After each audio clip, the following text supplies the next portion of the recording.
Evaluate. This video is all about evaluating the group assignment, the seasonal foods task. If you happen to be absent on the day when you completed this task, you'll need to negotiate with your teacher about which are the cooking practical that you'll reflect on. My biggest tips for being successful in this task are here in the dot points. Answer the following questions in as much detail as you can. So make sure you cover all of the questions and ask if you need assistance with any of them, and include as much detail as you can. So one-word answers are not enough, making sure you write in full sentences and use as many describing words as you can. Use correct cooking terminology. So that means cooking words that we use in the kitchen to describe different equipment, different cooking processes, etc. Try and include lots of those words to show your understanding, and also include examples when possible. So rather than just saying that something was good, can you give an example of why it tasted good? You know, what flavors could you taste? Or if you're saying we worked well as a pair, give an example of exactly how you did that in the kitchen. Moving on to question 1, how did you work as a team?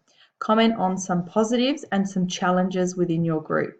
Now this says some positives and challenges, so that means more than one, not just one of each. Try and come up with 2 or 3 for each. So positives, what were some things that you did well as a group? And what were some things that you struggled with? Okay, again, not one-word answers. Explain your answer and give an example if you can.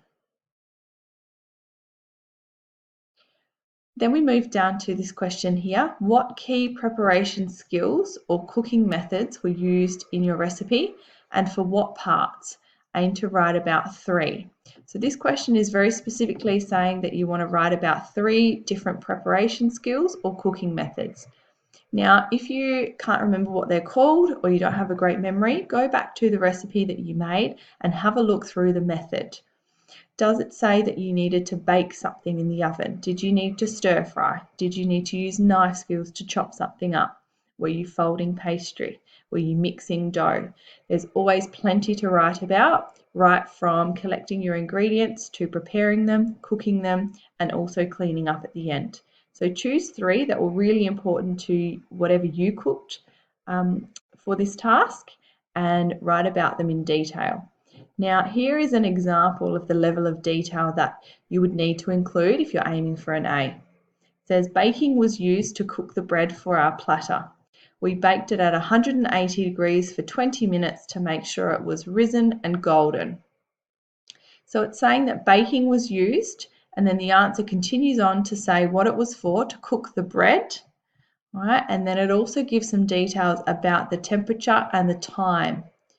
Okay, so if you can include these sorts of details, the sorts of equipment you use, the temperature, the time, the ingredients, or what it was for, that's going to really help to provide a detailed answer. There's another example here as well. Knife skills were used for our platter. We needed to cut the carrots into long batons. So again, it tells the skill, the knife skills. It was used for the platter, and it was to cut the carrots into a particular shape. That's the sort of detail I want you to aim for with this question. The next one is about the actual presentation and what your platter looked like. How did your group present the platter?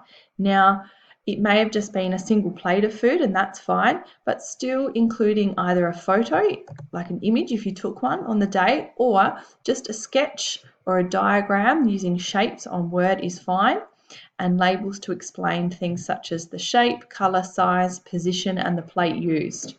So you might draw that you had a round black plate and then include some triangles if you made pizza in the position where you put your pizza, and then some little lines where you put your toothpicks, for example.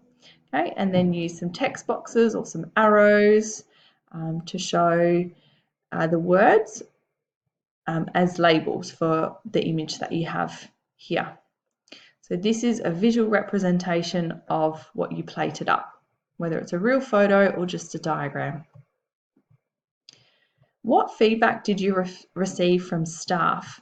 So this is going to be important to reflect some sorry, I'll reword that. It's important to reflect here on the feedback that the staff gave you on your food label.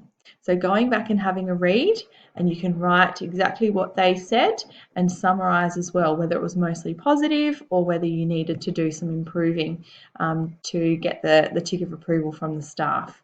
Okay, so summarising the feedback that you got. If you're commenting on a different practical because you were absent, then here you would need to write about the feedback that you gave the recipe in terms of the taste and texture. Or if someone else tasted it as well, you can write about their feedback. Include whatever you can here. The last question, if you were to make the platter again, what would you change or how could you improve it? Consider the feedback from staff when answering this. So if you got some information here saying that it tasted really good but that the presentation was a bit messy, then maybe you could comment on working on the presentation here, that's something to improve on. Okay? Or maybe you thought that the recipe wasn't salty enough, so you needed to add some more salt, or that there wasn't enough vegetables, whatever you think that you could do to improve the actual food or presentation in this question. And that's it. All right, so fairly simple. Coming back to those tips, always remembering answer all the question, lots of detail, cooking terminology and examples when you can.